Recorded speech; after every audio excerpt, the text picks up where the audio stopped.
एका डोळ्यावर तुम्ही लक्ष केंद्रित करू शकता, दोन डोळ्यावर तुम्ही लक्ष केंद्रित करू शकत नाही. आपलं एक कन्सेप्ट म्हणून आहे की भारताला आणखी गरज काय. तरुण पोरांना एक मोठं प्लॅटफॉर्म उभं करण्यासाठी भारतमध्ये ही सिस्टम आतापर्यंत मोदी साहेबांच्या काळखंडापासून 14 पासून सुरुवात झालेली आहे. तर 2038 पर्यंत आपल्याकडे विजन आहे नॉट अबाउट 2030चे प्रोग्राम घेऊन आपल्याला चालवता पाहिजे.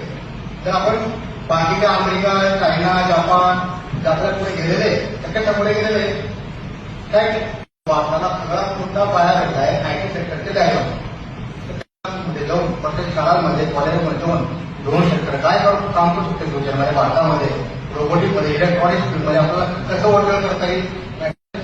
आतापर्यंत मुक्त विद्यापीठ ऐकलं असेल तर आपण पहिल्यांदा भारतामध्ये मुक्त शाळा तहसील प्रोग्रामवर काम करतोय. तर आपण कॅल्क्युलेट केलं तर आज नर्सरीचे LKG UKG calculate 12 school degree holder आहे.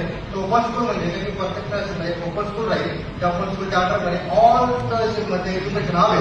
फॉर एक्झाम्पल जेटी स्कूल जेटीमध्ये शाळा आहे, सिव्हिक संस्थेची शाळा आहे, काही इंग्लिश मिडियममध्ये सगळे शाळा आहेत, त्यानंतर कॉलेज आहेत, पॉलिटेक्निक कॉलेज आहेत. मग तहसीलमध्ये त्या एरियामध्ये जेवढी एज्युकेशन हवं लागतील त्यांना आपण सर्व्हिस प्रोव्हाइड करतोय.